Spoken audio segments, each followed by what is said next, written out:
ભરૂચના શક્તિનાથ વિસ્તારમાં આવેલ શ્રી આદિનાથ જીનાલય ખાતે અને પાંજરાપોળ ખાતે શ્રી સિદ્ધાચલ શત્રુંજય પટના દર્શનનો કાર્યક્રમ યોજવામાં આવ્યો હતો। શ્રી શેત્રુંજય મહાતીર્થ ગુજરાતના ભાવનગર જિલ્લાના પાલીતાણા શહેર નજીક આવેલી ટેકરી ઉપર આવેલું છે। સમુદ્ર સપાટીથી તે 50 મીટરની ઊંચાઈએ શેત્રુંજી નદીના કિનારે આવેલું છે। આ ટેકરીઓ અન્ય ટેકરીઓ જ્યાં જૈન મંદિરો આવેલા છે તેવી ટેકરીઓ બિહાર, ગ્વાલિયર, માઉન્ટ આબુ અને ગિરનારમાં સાથે સમાનતા ધરાવે છે। શત્રુંજય પર્વત પર 865 જૈન મંદિરો આવેલા છે। જૈન ધર્મના પ્રથમ તીર્થંકર ભગવાન ઋષભદેવે પર્વતની ટોચ પર મંદિરમાં તેમનો પહેલો ઉપદેશ આપ્યો ત્યારે પર્વતોને પવિત્ર કરવામાં આવ્યા હતા। ટેકરીઓનો પ્રાચીન ઇતિહાસ પણ પુંડરીક સ્વામી મુખ્ય ગણધર અને ઋષભદેવના પૌત્ર જેમણે અહીં મુક્તિ મળી હતી તેમના પવિત્ર મંદિરથી સામેની બાજુએ આવેલા તેમના મંદિર તેમના પિતા ભરત દ્વારા બાંધવામાં આવેલા છે। યાત્રાળુઓ દ્વારા તેમની પૂજા કરવામાં આવે છે। શેત્રુંજયને પુંડરીકી ગિરી તરીકે પણ ઓળખવામાં આવે છે કારણ કે પુંડરીકને આ પર્વત પર નિર્વાણ પ્રાપ્ત થયું હતું। શત્રુંજય મહાત્મય અનુસાર પ્રથમ તીર્થંકર ઋષભદેવજીએ અહીં પોતાના પ્રથમ ઉપદેશ આપી આ સ્થળને પવિત્ર બનાવ્યું હતું। તેમના પૌત્ર પુંડરીકને આ સ્થળે મુક્તિ મળી હતી તેથી આ સ્થળ શરૂઆતમાં પુંડરીક ગિરી તરીકે પ્રસિદ્ધ થયું હતું।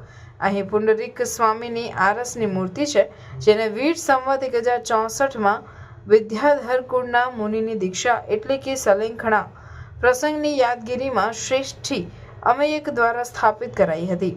પુંડરીકના પિતા અને બાહુબલીના ભાઈ ભરત ચક્રવર્તી પણ શત્રુંજય પર ઘણી વખત આવ્યા હતા। પોતાના પિતા ઋષભદેવની યાદમાં મંદિર તેમણે બંધાવ્યું હોવાનું મનાય છે। દંતકથાઓ અનુસાર આ સ્થળ ઘણા અન્ય તીર્થંકર સાથે પણ જોડાયેલું છે।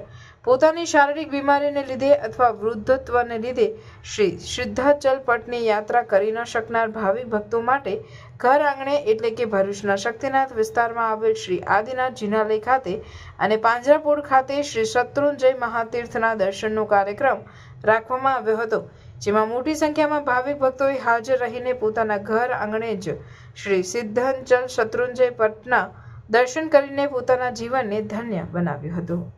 આજે સંવત 2081 કાર્તક સુદ પૂનમ જૈનોના આ મહાપર્વનો પવિત્ર દિવસ ચાતુર્માસ પૂર્ણ થવાથી ભારતમાં વસતા તમામ જૈનો પાલિતાણા શેત્રુંજય મહાતીર્થની યાત્રા કરવા આવે છે। આજે વહેલી સવારથી પાલિતાણાના આ પવિત્ર ડુંગર શેત્રુંજય તીર્થ જેના 3400 જેટલા પગથિયા ચડી દાદા આદિનાથના દર્શન પૂજા અર્ચના કરી ધન્યતા અનુભવે છે। જૈનોનું આ વિશ્વમાં એક પવિત્ર શાશ્વત તીર્થ છે। અહીં 11મી સદીમાં મંદિરો બન્યા હતા જે પછી 16મી સદીમાં ફરી રાજા કુમારપાલ અને વિમલશાહે મંદિરો બનાવ્યા હતા। પ્રભુ આદિનાથને આ તીર્થ પર કેવળ જ્ઞાન પ્રાપ્ત થયું હતું। કહેવાય છે કે આ તીર્થ પર 8.5 કરોડ જેટલા જૈન મુનિઓ યાત્રા કરતા કરતા મોક્ષે ગયા હતા। આ પવિત્ર દિવસે જે પરિવાર પાલિતાણા નથી જઈ શકતા તેઓ અહીં ભરૂચના શ્રી પાંજરાપોળ ગૌશાલામાં પ્રાંગણમાં શેત્રુંજય પટ ડુંગરની રચના કરવામાં આવેલ છે। જેઓ અહીં પધારી દાદા આદિનાથ શેત્રુંજય ડુંગરના દર્શન પૂજા અર્ચના કરી ધન્યતા અનુભવે છે। અહીં આમંત્રિત તમામ દર્શનાર્થ ભાવિકોને બુંદી અને ગાંઠિયાની પ્રભાવના કરવામાં આવે છે। સવારથી સાંજ સુધી અહીં જે શેત્રુંજય પટનો હોલ છે ખુલ્લો રાખવામાં આવ્યો છે।